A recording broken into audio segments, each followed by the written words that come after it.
This is going to be my last lecture in the series on Middle East politics, and we're going to end on a very interesting as well as a very sad and depressing subject, the civil wars that broke out across the Middle East following the Arab Spring protests. We're going to specifically focus on what happened in Syria. We're going to try to understand why a civil war broke out there. Now, we have several objectives for this lesson.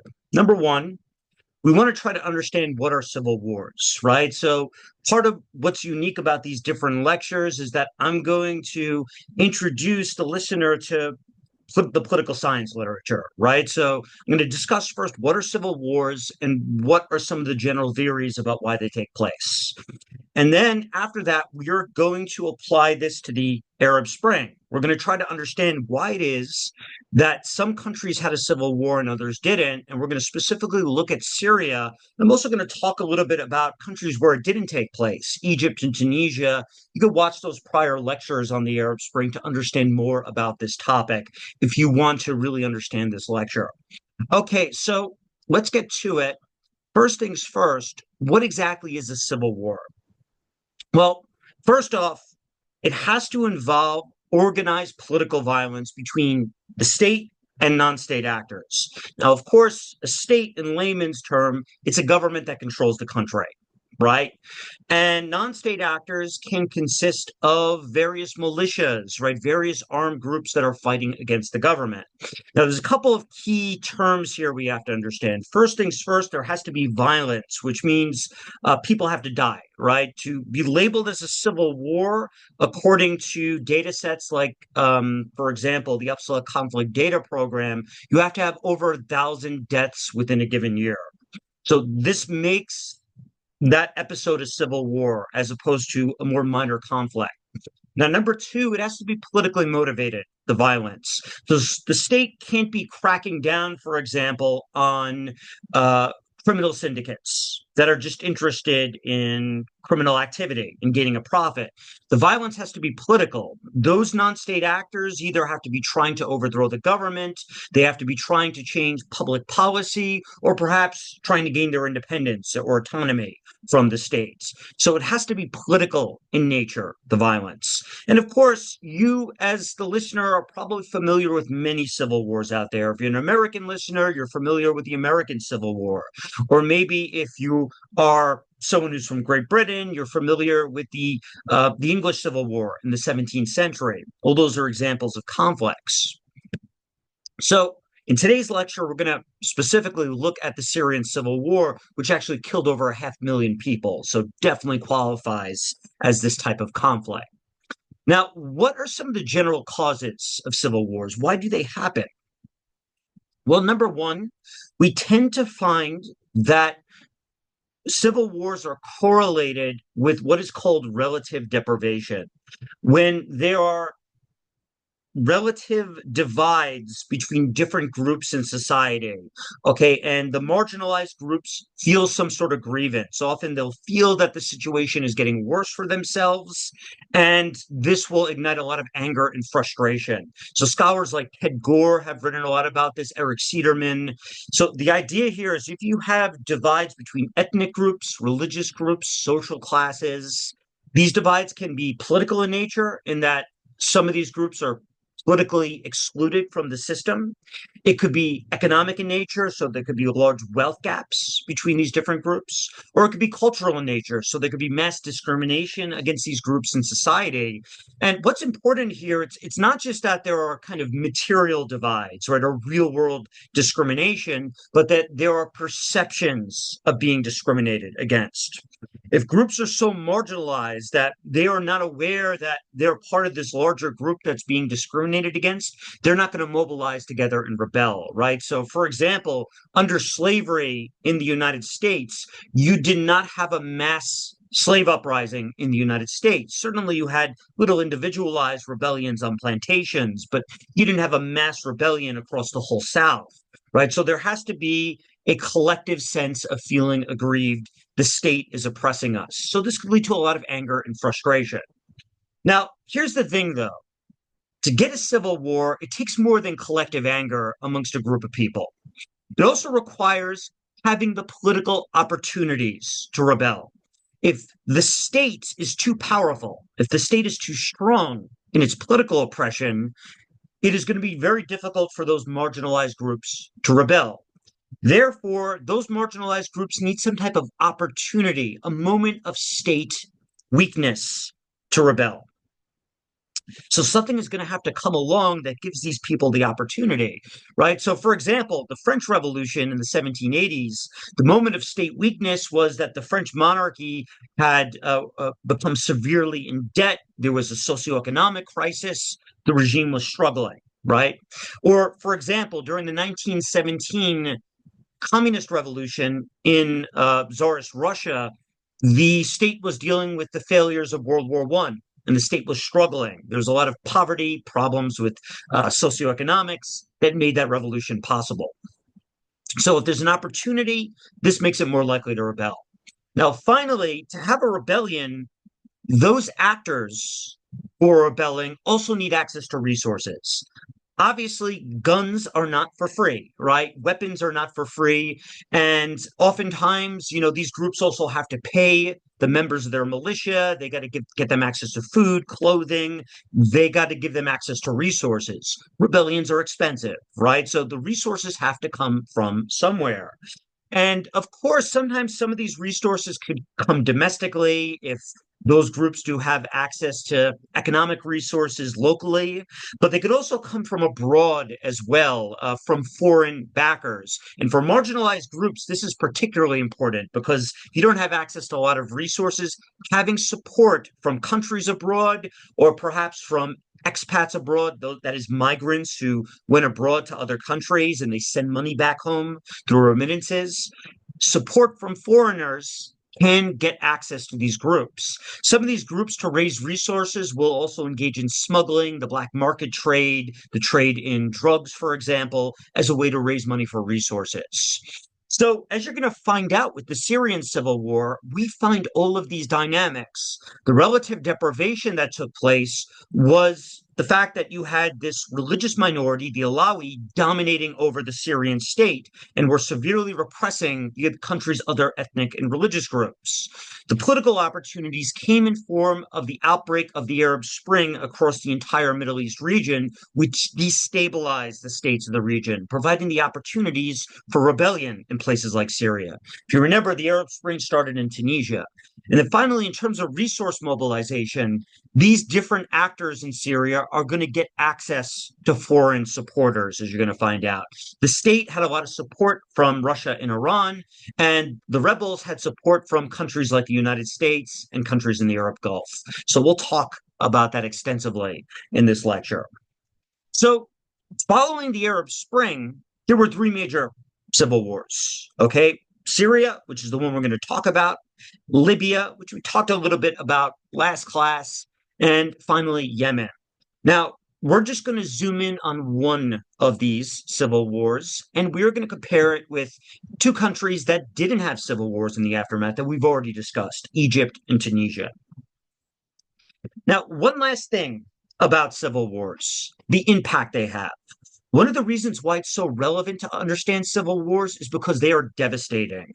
They kill thousands of people. They create refugee crises. People flow across borders. People get displaced. They lose their homes. They lose everything they have. They lose their family members for those who survive.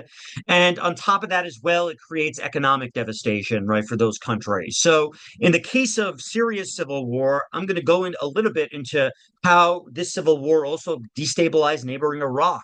During this civil war, a group called ISIS is going to emerge and is going to create all sorts of problems in neighboring Iraq during the civil war. So we'll get into that as well. So lots of reasons why you want to study civil wars. So now our case study, Syria. So one of our Arab states in the Middle East here.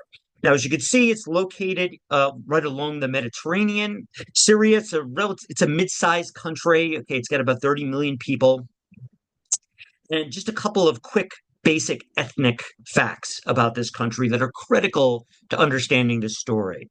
Now, the largest ethnic group are Sunni Arab Muslims, like the majority of countries in the region, right? And as you can see here, Most of the Sunni Arab Muslims, about 60% of the population, are located around four major urban centers: Damascus, the capital of the country; Hama, okay, Homs, and Aleppo.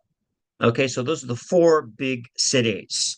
Now, those groups, they're located to the east of this set of mountain ranges called the Lebanese mountain ranges that stretch all along the coast of the Mediterranean here. So, to the east of these mountain ranges, we find the Sunni Arab majority population. Now, the rest of the country consists of a bunch of different minority groups, the largest of which are the Alawi. The Alawi are a sect of Shia Islam. We talked about Shia Islam in an earlier lecture this semester. The Alawi are Muslims, but they're part of a sect that's different from Sunni Islam. And they are found, okay, along the coastal region here towards the west. Latakia is the most important city in that region. And that is the country that for decades dominated the state. So a minority, only a little more than 10% of the population. Now, on top of that, Syria also has Christian minorities, once again, a little less than 10% of the population, that are found in the mountain ranges, mainly along the Lebanese mountains. In fact, there's a lot of Christians as well that are found in Lebanon as well that we talked about earlier in the semester. There's also a Kurdish population in the northeast. And as you remember, there's also Kurds right across the border in northern Iraq and southeast Turkey. They're the only major group that doesn't speak Arabic here. They're about 9% of the population. And then the other big minority are the Druze. They're another monotheistic faith. They're found here in the southeast corner here, okay? So just south of Damascus. So as you're going to find out, these groups are all going to play their own role in this conflict. Now, we are going to talk in more detail here about the two major groups involved in this civil war. We're going to first talk about the Sunni Arabs. Okay, so a couple of quick things about these folks. Prior to independence, in fact, prior to European rule in general, the dominant class within Syria was the Sunni Arab land-owning elite and commercial elites. During the days of the Ottoman Empire, there was this greater province called Syria, and it was these Sunni Arab landowners that were the most powerful local elites. They had the most wealth and power. Also, the merchants in cities like Damascus also had a lot of power. They were also Sunni Arab Muslims. And because they were the majority of the population after independence from France, when the country had a brief democratic transition, it's the Sunni Muslims that are going to dominate an election. So first elections were held and the first parliament gets formed in 1947. So a semi-presidential system was created here, and the Sunni Muslims come to dominate this new legislature. And they end up forming this Sunni Muslim elite, something called the National Party, that was led by the country's first president after independence, Shukri al-Quwatli. And so this party was very conservative. Okay, because they were powerful landowner merchants and wealthy merchants, they were opposed to left-wing socialism and progressive policies. They didn't want to redistribute wealth to the poor. Also, because they were Sunni Arab Muslims, they didn't believe in secularism and progressive secular ideals, right? So they weren't in favor of women's rights or helping the religious minority communities. So as a consequence, these folks are going to support low taxes and capitalism. They supported, because they were capitalist, close ties with the West, France, the United States. They supported free trade agreements with the West, and they also wanted low taxes. Okay, so this was a pro-Western group. And because they were pro-West, pro-French, they wanted to keep the borders that the French had created with this colony, Syria. We talked about how Syria became a colony in a prior lecture. I highly recommend that. It's a lecture on the Sykes-Picot agreements. So go and watch that if you're interested in that. Now, the economy of Syria at the time, the agricultural economy, one of the main cash crops was cotton, and oil had also been recently discovered and was becoming increasingly more important. And so these folks, they were interested in these primary resources and sending them abroad to the West. So that's the type of economy they wanted. Now, despite their initial dominance, You also had these growing problems in Syrian society with economic inequality. Not only were those religious minorities much more poor and marginalized, but you also had a lot of poor Sunni peasants that were beginning to flood into cities during this era. It was a time of great urbanization. Lots of people were moving to Damascus, Aleppo, and Hama. In the countryside, a lot of the landing-owning elites were mechanizing farming. They were making farming more efficient, but this led to peasants having to flee their lands, right? There was no longer need for cheap labor in the countryside. The problem was that these Sunni elites that dominated parliament, though, they didn't want to invest in industry in cities or urban development or education or to help these poor individuals out.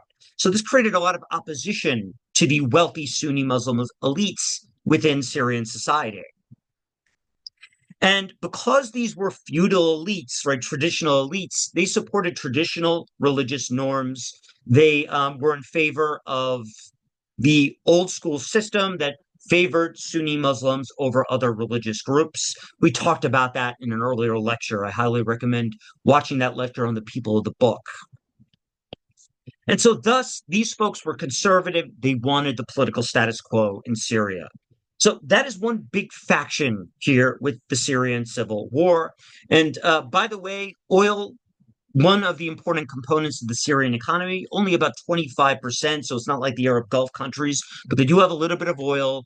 And a lot of that oil is found in the eastern part of the country and gets shipped out to the west via pipeline. So these conservatives, they just wanted to export goods to the west, right? And import industrial goods. Now, on the other side of the political divide were the religious minorities like the Alawi.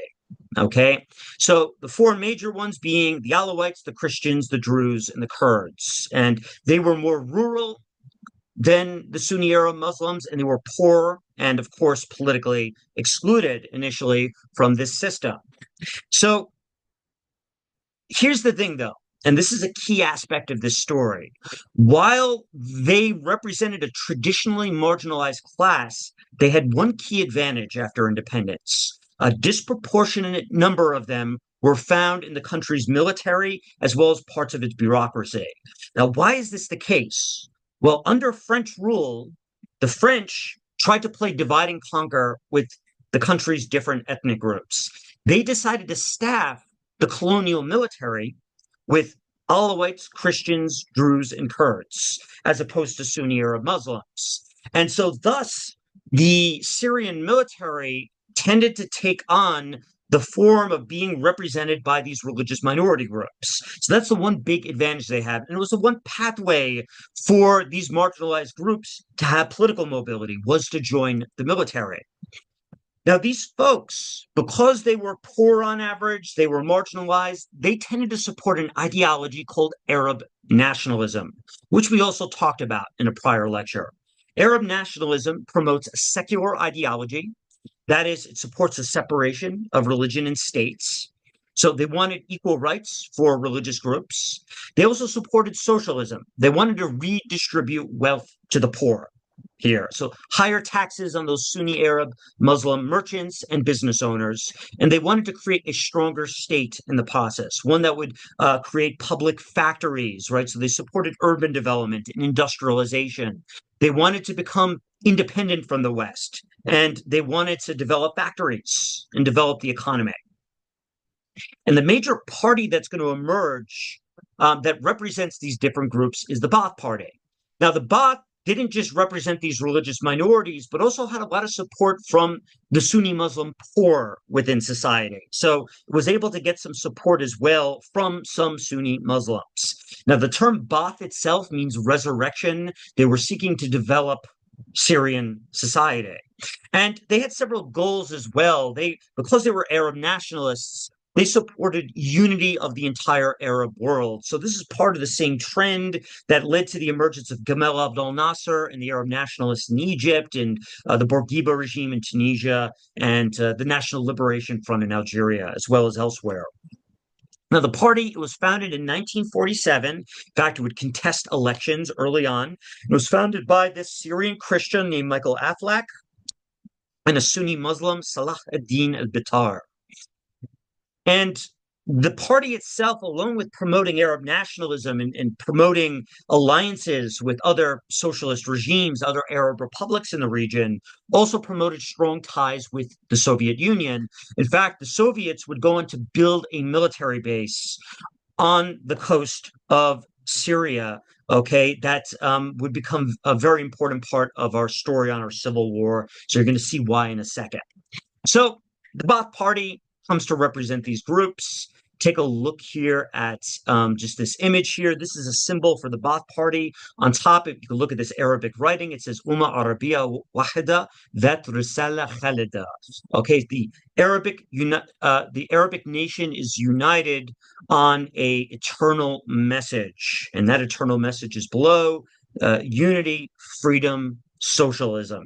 Okay, so equality across the Arab world. These countries in green here, they represent all of the Arabic majority speaking countries in the region.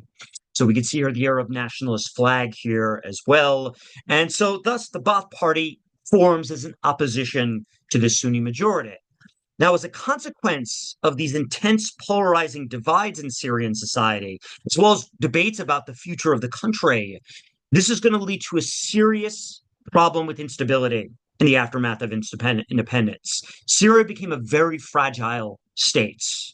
Now, part of the reason for this is that while those nationalists, the conservatives who were supported by the Sunni Arab Muslim majority, while they did win a plurality of seats in parliaments, there's going to be tons of other little parties in parliament. There's going to be a lot of paralysis. Syria's parliament is going to have tremendous problems passing new laws because of all the diversity, right? Tons of new political parties are emerged, not only representing the movements I talked about, but all the various ethnic minorities. There's going to be some parties that are going to promote Arab unity, some that are just going to promote a creation of a greater Syria involving Syria, Jordan, Lebanon, what is now Israel and Palestine. There's others that are going to promote a single Arab state. So you had tons of ideological divides, different movements struggling for control, and the legislature struggled to make any reforms at a time when you had this very new, fragile nation. In fact, in the following 10 years, 1946 to 1956, there were 20 parliamentary governments. That means every 2 years, the government was disbanded and new elections had to be held. So it was just absolute chaos. There were also 4 different constitutions. So very unstable. The regime struggled to pass any significant reforms. Now, on top of that, this new country was also found in a very unstable international environment. Almost immediately, Syria would be dragged into the Arab-Israeli wars, right? The first big one being in 1948 in the war with the Israeli War on Independence, otherwise known as the Great Disaster in the Arab world, because the Arabs lost that war to the Israeli state. And in 1967 as well, they fought another war with Israel, which they once again lost, known as the Six-Day War. They ended up losing control of the Golan Heights. And then just a couple of years later, they got drawn into the Lebanese Civil War, which we talked about in a prior lecture. They ended up occupying Lebanon for a period of approximately 30 years there. So just lots of instability here with Syria at the regional level. And on top of that, because their neighbors also had a lot of instability, you had lots of Palestinian refugees flooding into Syria because of those 2 big Arab-Israeli wars, 48 and 67. And part of the country's territory, a strategic part of the country, the Golan Heights, has been occupied since 1967. So this is not a recipe for stability here. Now, to try to deal with some of this early instability, the country, even in 1958, thought that maybe it would be a good idea to unite with Egypt, a far larger Arab country led by the very charismatic Gamal Abdel Nasser, who was also an Arab nationalist. And so there was hope that by uniting with Egypt, that maybe this could solve some of the local domestic problems, but it just made things worse. Gamal Abdel Nasser acted what a lot of scholars think was like a tyrant, and many Syrians felt they had no role in the new government. So just 3 years later, there was a coup, and the United Arab Republic experiment ended. The Syrian state leaves the UAR in that year.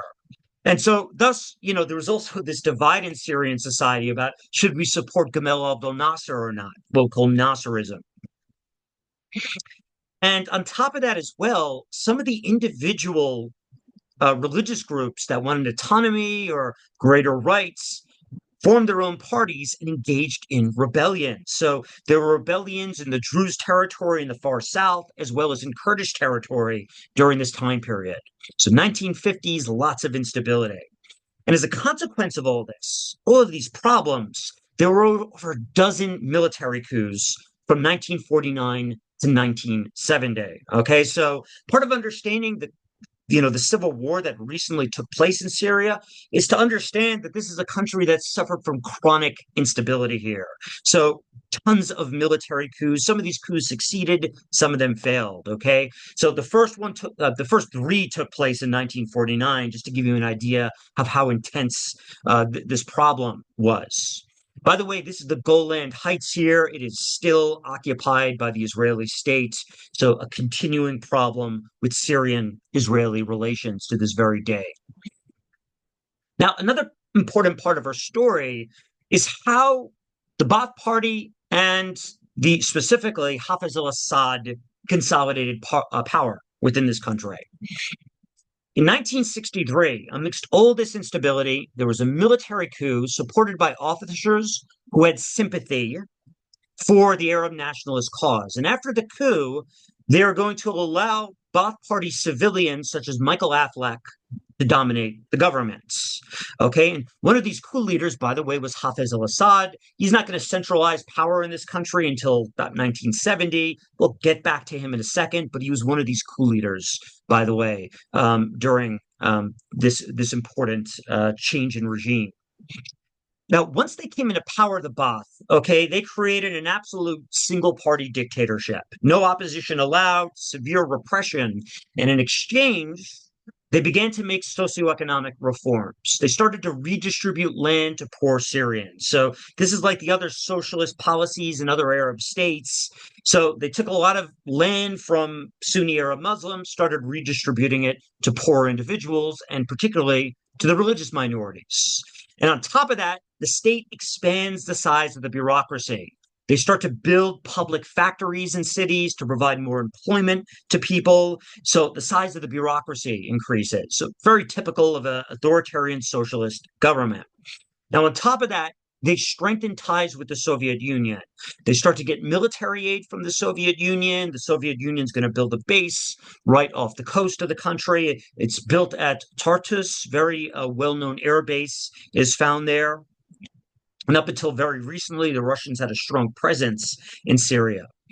And with that aid, they began to take a more aggressive stance against the Israeli state by 1966. In fact, that's going to lead them to really dive into a conflict with Israel by 1967. Now, what happened over time is you're going to have a series of coups after this where the size of the ruling regime is going to grow smaller and smaller.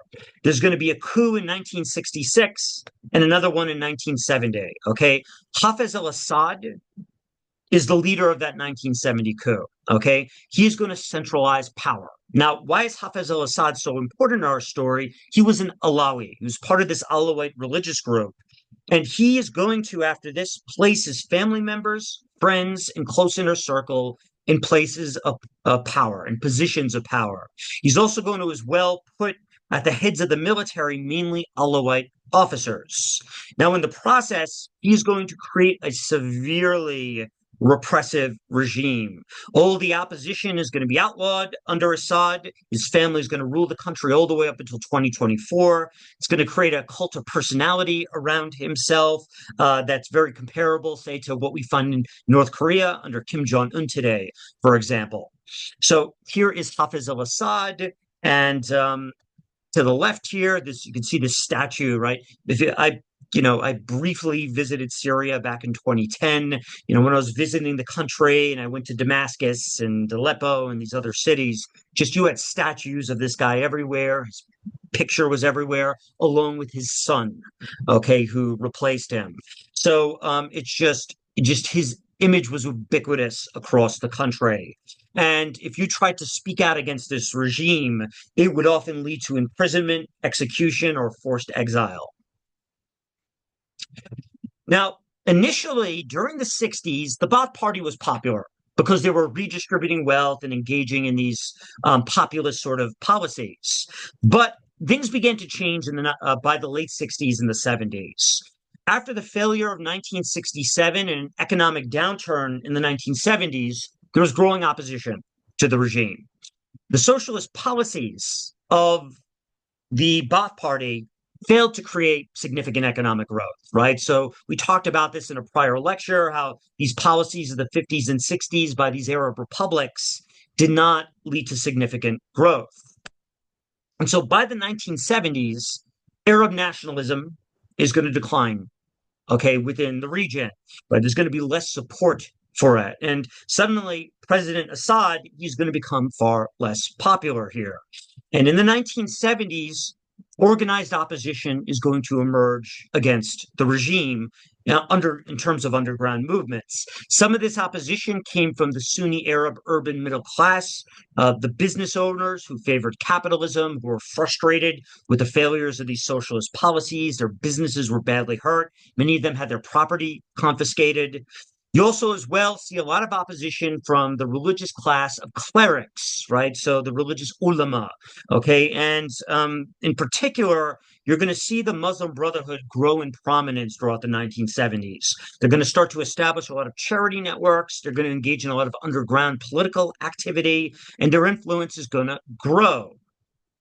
And on top of that as well, there was a lot of resentment amongst these Sunni Arab Muslims. And by the way, the Brotherhood's an Islamist organization. They support the mixing of church and state. There was a lot of resentment towards the Assad regime because of their favoritism towards the Alawi, right? So you're going to see a lot of mass anger emerge because of this. And eventually, by the late 1970s, we're going to see an increase in protests and terrorism against the regime. And this is going to culminate in 1982 with a revolution that was led by the Muslim Brotherhood.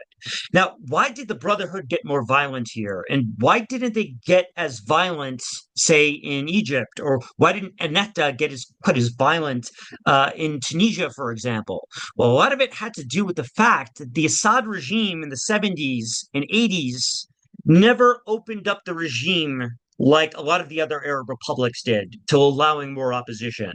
So single party states don't allow an opposition, but electoral authoritarian regimes do. Many other Arab republics were beginning to open up their system to allow opposition parties to exist, even though elections continue to be fixed. But in the case of Syria, the Assad regime allowed no opposition at all. And when you allow no opposition to exist, this could create a lot of mass anger and frustration. And the only way to express your grievances is through violence. So in 1982, the Muslim Brotherhood led a mass revolt against the regime in the city of Hama, and the rebellion was put down with severe violence. Okay, in fact, they ended up bombing the city, the Assad regime. So just to show you the kind of the totalitarian nature of this government and how brutal and repressive it was. This is not an image from the recent civil war. This is from 1982.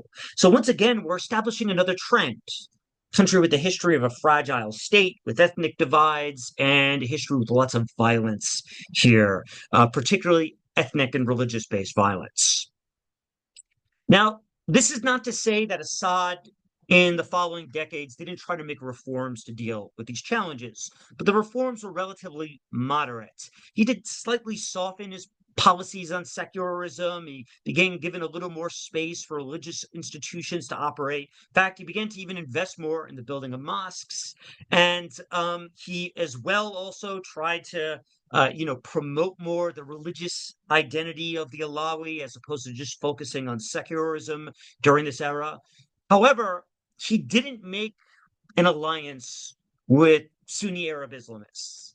Instead, he is going to develop close relationships after 1979 with the Islamic Republic of Iran, which in that year had a revolution and a Shia theocracy came into power there. So he's going to develop very close ties to this regime. And because the country was struggling for economically, it was looking for sources of aid. And you have this oil-rich country, Iran, that decided to give support to the Syrian regime. Now, on top of that as well, Iran was building this new social movement and militia called Hezbollah in Lebanon, Shia militia during the Lebanese Civil War. And so thus, Iran used Syria, okay, as a point in which they could then move resources into Lebanon to arm Hezbollah. And so Syria helped Iran do that. So a close network of ties developed between these different Shia groups, the Alawi government in Syria, the Islamic Republic of Iran, and Hezbollah. Okay, so this was also part of Ayatollah Khomeini's attempt to spread his Shia revolution to other parts of the world. Now, along with these closer ties to Iran here, the regime in the 1980s and 90s is going to gradually liberalize their economy. They're going to start to engage in privatization because the socialist policies were not working. So they are going to cut state spending on welfare. They are going to allow more private businesses to operate. And at least amongst some of the wealthy Sunni Muslim upper classes, it did, lead to a decline in anger amongst that group of people. In fact, the Assad regime did make an alliance with a few of these very wealthy businessmen. There's a lot of crony capitalism here where some of these businesses were protected by the state. And so as you get this privatization and the cutting of social welfare, you're going to see growing inequalities between rich and poor during this era. So the rich are going to get richer while the poor are going to remain poor in Syria. These growing wealth gaps are going to create a lot of frustration amongst much of the poor population in Syria. This is also an era in which corruption increased. The Assad regime is going to grow very wealthy. They're going to become billionaires. They're going to extract a lot of revenue from the states. And in the process of all this, the regime never opened up to electoral authoritarianism. The Ba'ath are going to dominate the state until the very end, up until just very recently at the end of 2024. And there was disappointment as well when Hafiz al-Assad died. His son Bashar al-Assad succeeded him, and Bashar al-Assad was an eye doctor. He actually studied in Great Britain. He initially wasn't supposed to succeed his father, but Bashar al-Assad's older brother died, and so thus Bashar was chosen as the successor. And so you can see here this kind of turned into a pseudo-monarchy by this point, a neo-patrimonial regime. And so Bashar al-Assad comes into power in 2000, and there was hopes he would lead the way towards reforms. And while he initially did allow a little bit more freedom of speech in assembly, he eventually, after just a few months, quickly cracked down on that to the disappointment of the international community. And part of the reason for this is that amongst the Alawite minority that dominated the state, they greatly feared opening up the political system. Why were they so different from Egypt and Tunisia during this era? Well, part of it had to do with the fact that you had this small minority dominating the state. And they fear that if they allowed Sunni Muslims to mobilize at all, to have any opposition parties or NGOs, this could spell trouble, right? This would make a revolution easy. So this is a regime that has emphasized far more violence and cracking down on the opposition. Now, this is why Syria became this great pressure cooker, right? Of just growing inequality, severe repression of other religious groups.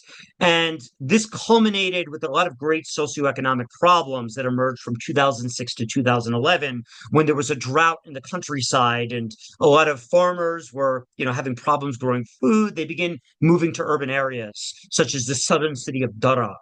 And on top of this as well, you had all this other dynamics that were happening across the Arab world we talked about in a prior lecture, right? In the preceding decades, you saw the spread in support in democracy amongst populations in the Arab world, growing access to social media, as well as these growing wealth gaps between rich and poor. By the way, this is Bashar al-Assad. He would take over the state in 2000 and behave very much like his father all the way until the very end. Now, the spark that lit the revolution and then the civil war. Well, the spark that lit it came, in 2011, in the summer, and what was that spark? Well, number one, a revolution took place in Tunisia. So it started at the end of 2010, and the country's dictator, Ben Ali, was forced to flee by early 2011. Then revolution spread to Egypt, Bahrain, Yemen, and elsewhere. So a lot of Syrians were inspired by this. Now, on top of that, there was a short-term trigger here. A group of young students, group of about a dozen teenagers were arrested for putting graffiti on a local school building. And it was anti-Assad rhetoric that they put on the building. Well, the teenagers got arrested and tortured in prison. And this is going to create just a wave of mass anger. News about it spread over social media. And that is what caused, okay, this is what's going to be the big trigger for the Arab Spring here. Protests are going to spread in the summer of 2011. And initially, these protesters were peaceful. They consisted of a mix of Islamists and liberals, right? So some people who were secularist, others supported the religion, mixing of state and religion. Some were Sunni Arabs, others were Kurds, and some came from other religious minority groups. And the protests were largely peaceful, with most of the actors supporting democratization. And you can see that we know this from the interviews that have been conducted with activists, as well as the rhetoric they were using during the uprisings. Now, unlike what happened in Egypt and Tunisia, though, the regime responded with machine gun fire. It used the military to crack down on these protesters. Now, in the case of Tunisia, the military refused to get involved in the protest. They stayed neutral. In Egypt, they got involved, but to force Hosni Mubarak to resign in 2011. But here in Syria, the guns are going to be brought out. They're going to massacre thousands of protesters here. Now, why did this happen?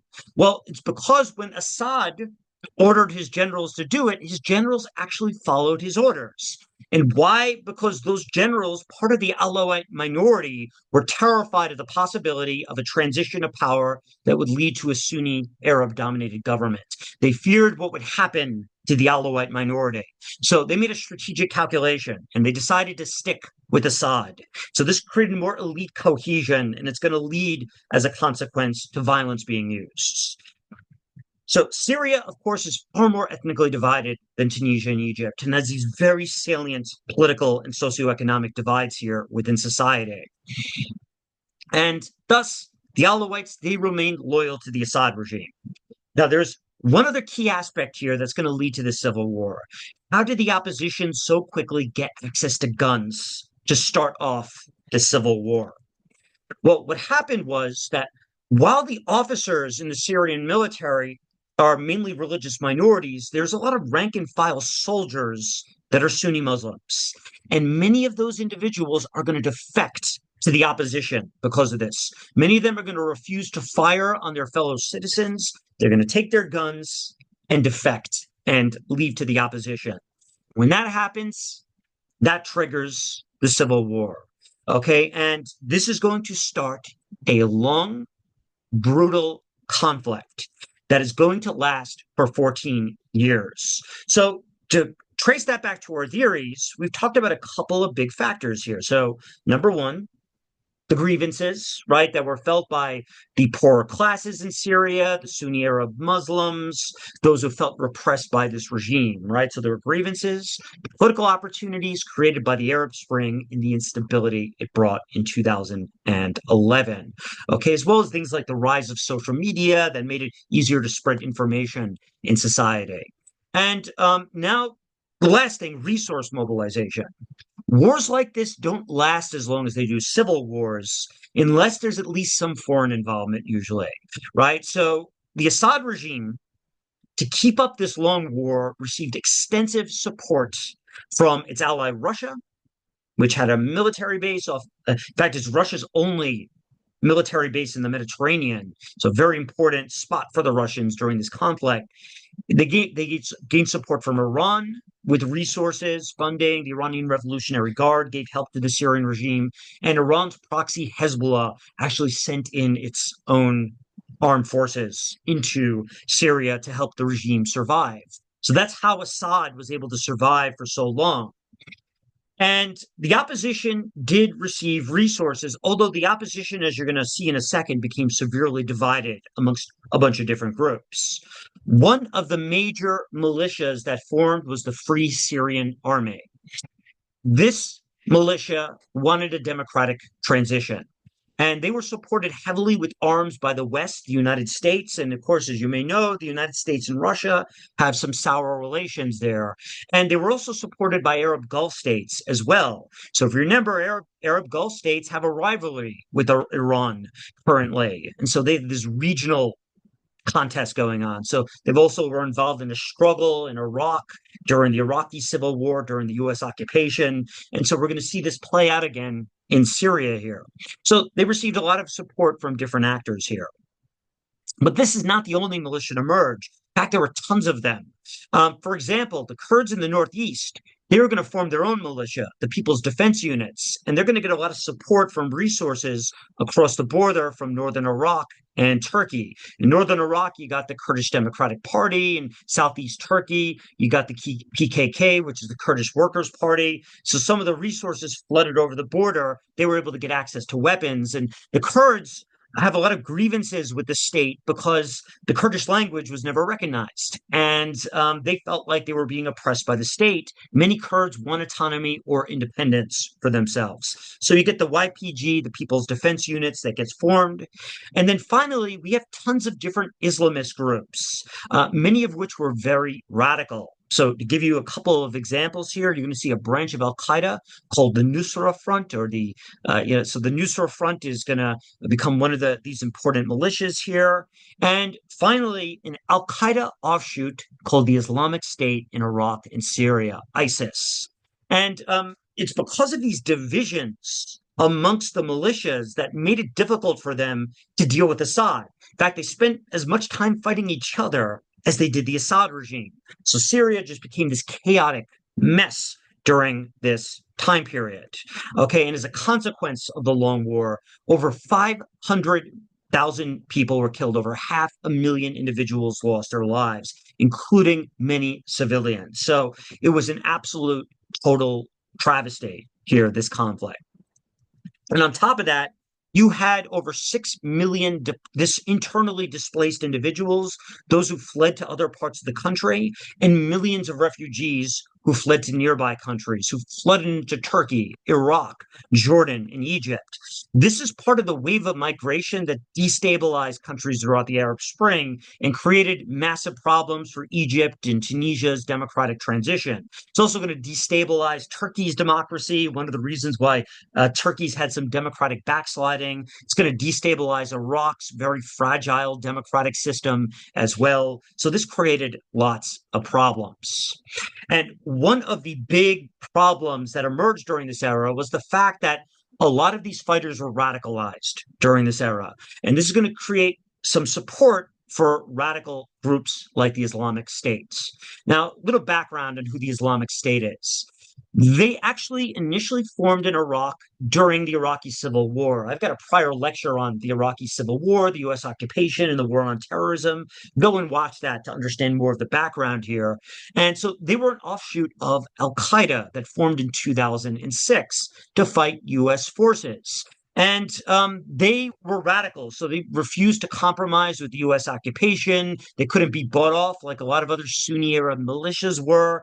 And so eventually, American forces during the surge in Iraq, which lasted for about 2 years, when America sent a lot more troops into Iraq, they and their allies, their Sunni tribesmen allies in the Iraqi government, they're going to drive these different militias that refused to compromise out of Iraq, including the Islamic State. And many of these Islamists, they are going to be forced, across the border into Syria. Now, they were initially underground, but once the Syrian civil war broke out, we are going to see these radical Islamists remobilize and begin fighting again in the context of the Syrian civil war. Now, on top of this, Bashar al-Assad decided to release a lot of radical Sunni Islamists from prison during this era, who in the past had been accused of committing terrorism. Now, why did he do that?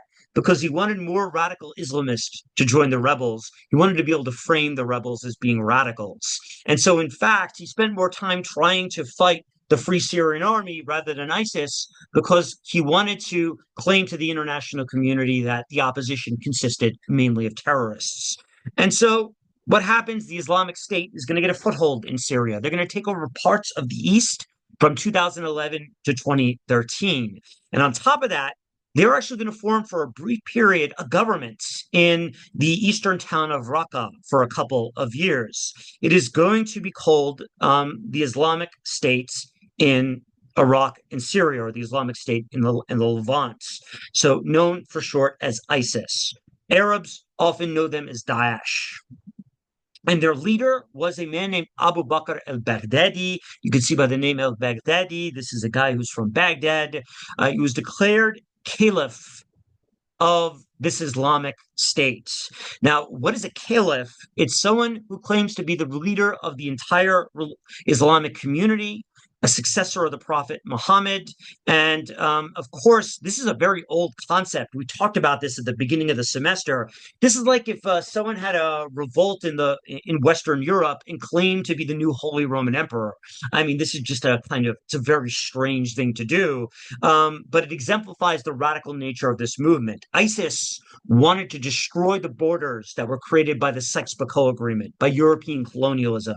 They wanted to get rid of the borders that divided Syria from Iraq and Lebanon and Palestine and Israel.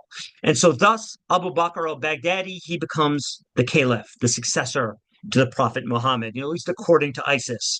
Of course, the vast majority of countries throughout the Islamic world did not recognize this claim, so it was more fantasy than reality. But the Islamic State didn't make a lot of noise. And by the way, they created a theocracy, a very brutal, oppressive theocracy, okay, that had a lot of similarities to what was created in Afghanistan under the Taliban. So lots of political oppression, the execution of a lot of religious minorities and secularist liberals, their political opponents face severe oppression. And here's the thing, eventually the Islamic State, once it gets powerful enough, they are going to cross the border into northern Iraq, and they're actually going to take control of the northern city of Mosul. Now, why the timing of this? Well, the United States forces left Iraq in 2011 following an agreement with the government there led by the Dawa party and Nouri al-Maliki. And once the U.S. left, it left a power vacuum in Iraq. So suddenly the government was much weaker. And in 2014, ISIS invades and reveals the weaknesses. So at the time, Iraq had a democracy technically, but there was tons of corruption within the bureaucracy and the armed forces. And they really got embarrassed here in 2014. And it was pretty terrifying watching ISIS take so much territory in Iraq. And in fact, in the process, a lot of massacres were committed against Shia Muslims, Christians, as well as this religious minority, tiny minority called the Yazidi. They're a monotheistic group in Iraq. So what happened as a result of this, the U.S., with Arab support, Arab Gulf support, countries like Saudi Arabia, they're going to invade Iraq and eastern Syria in 2014. So they're going to join the fray, the Americans, and get involved in this conflict directly. And so we're going to see that happen, right? And so they're going to invade, they're going to start to fight ISIS. And on top of that, interestingly enough, Iranian militias, okay, which had already been in Iraq because of that civil war we talked about in a prior lecture, such as the Al Badr organization, they're actually going to help U.S. forces deal with ISIS because it's a Sunni Arab radical group. And so sometimes, the enemy of my enemy is my friend in a certain context. So in this context, they were actually working together to get rid of ISIS. And so as a consequence of this as well, the United States also began to give a lot more arms to the Kurds in northern Iraq and southeastern Syria to defeat ISIS. So the Kurds get a lot more access to weapons during this era as well. So they grow. And of course, this is going to create a lot of problems with Turkey, right? So we talked about in a prior lecture how the Turks, the Turkish government had a long civil war with this Kurdish militia, the PKK, in southeast Turkey for decades since the 1980s. And the Turks did not want any Kurdish group in the region to get well armed or to have their own autonomy or independence. So this created a lot of problems with the Turks. And as a result, they're going to invade parts of northern Syria to prevent Kurds from consolidating territory. Now, the Turks also did this because there were a lot of Syrian refugees flooding into Turkey, and they wanted to thus create a buffer zone in northern Syria where Syrian refugees could flee to, where they wouldn't have to settle within Turkey proper itself. So Turkey invades northern Syria. So just when you think this conflict couldn't get any more complicated, it does. Now, eventually, these forces did defeat ISIS by 2019. Okay, so they were eliminated within Iraq and Syria. So, but lots of chaos during this entire process. And by the way, this is the land. These are the lands that ISIS controlled at its height. As you can see, they controlled Raqqa and Mosul. Not only did they kill a lot of people, they destroyed a lot of historical heritage in places like Palmyra, for example. They destroyed a lot of historical monuments from the polytheistic era. So just lots of tragedies that took place here with human life and with the culture of these countries. And ISIS, part of the reason why the U.S. intervened was how salient this movement was in terms of how well known they were. They committed really public acts of brutality that they would put online on social media. Part of what made them different than Al Qaeda is that they were a bit more hip with Gen Z, with the millennials. They used a lot more social media like Facebook, Twitter. They were posting these videos online of mass executions, such as what we see on the left here. And they also try to appeal to the youth. You know, we see here this image, doctored image here. It says this is from, by the way, it's kind of, playing off this game Call of Duty, this video game. It says this is our Call of Duty, and we respawn in Jannah. To respawn in this video game means when you get killed, you get another life as a player in the game. Well, for ISIS, to respawn means you go to heaven, right? So if you die for our cause, if you die with us, you will be rewarded in heaven here. And their flag, by the way, here says Allah, Rasul Allah. You can see here the top right-hand corner, which means, Muhammad is the prophet of God. Now, last but not least, the fall of the Assad regime. Okay. The recent fall of the Assad regime a couple of years ago might have been surprising. Assad actually almost won this conflict with a lot of Russian and Iranian support, as well as a lot of just really horrible violence. You know, the Assad regime bombed cities to the ground. They used chemical weapons at various points. A lot of brutality here with Russian and Iranian support. And most of the opposition that was left, okay, by the late 2010s had fled to northwestern Syria under Turkish protection. Right. So what was left of the opposition, they fled. And of course, since Turkey wanted to prevent more refugees from entering Turkey, they kind of made this deal with the Syrian government and said, hey, look, we're going to keep this buffer zone here between us, and that'll be that. We won't invade more territory. And so for a little bit of time there, it looked like Assad was going to kind of, really win out in this conflict. But under this Turkish occupied zone, the opposition, particularly the Islamists, are going to kind of reorganize. And they realized that one of the problems they had is they were too divided amongst themselves. They were too idealistic, too many different ideologies, divided into too many factions and militias. They needed to create a united, more professional organization that could also win over large numbers of supporters. They couldn't be too radical. Otherwise, local Syrians wouldn't support them. And thus, a new organization called Hayat Tahrir el-Shem was formed, the Organization for the Liberation of El-Shem, which is Damascus or, greater Syria.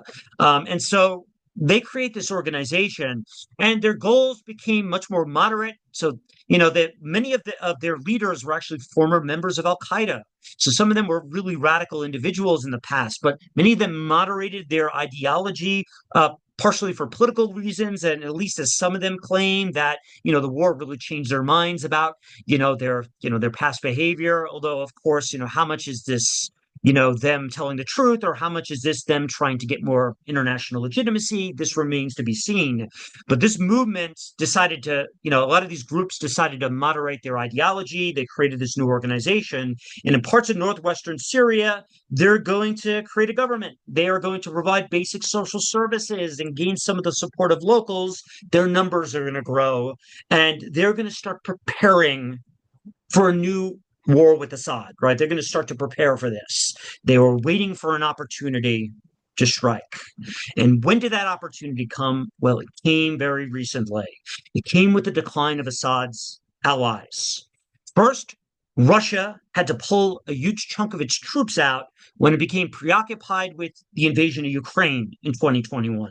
So Russia, they have to pull a lot of their troops out. They weren't there to protect Assad like in the past. Then finally, Iran's proxy Hezbollah got decimated by the Israeli state in the fall of 2024. We talked about the Gaza wars in a previous lecture. And very recently, Lebanon has been bombed by Israel, particularly areas that are controlled by Hezbollah. And Hezbollah got severely hurt by this. And thus, Assad was left very vulnerable. And with this weakness, Hayat Tahrir al-Shem smelled blood in the water. And eventually, this is when they decided we're going to strike.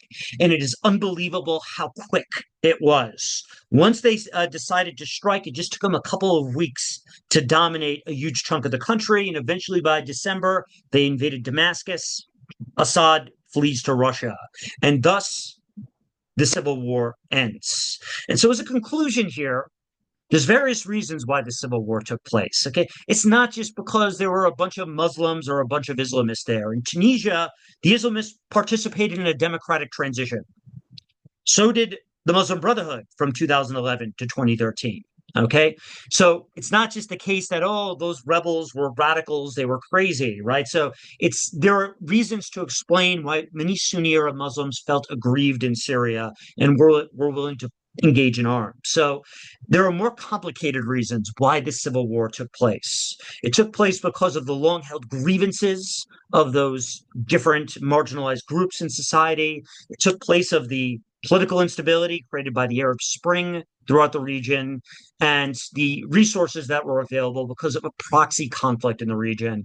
And of course, not only between the United States and Russia, but the Iranians and the Saudis, right? So, and that's what led to that long, brutal civil war. All right, so that's it for the semester, guys. So it's been a pleasure. Hope you enjoyed these lectures. If you watch them, I will start a new podcast series on African politics. When I get back, I'm going to be traveling to Mauritania this fall. So wish me luck. I'm going to be doing some interviews there, some research. It's going to be hot, about 120 degrees in the desert there. But, hopefully it'll be a good trip. So see you all later. Have a good day.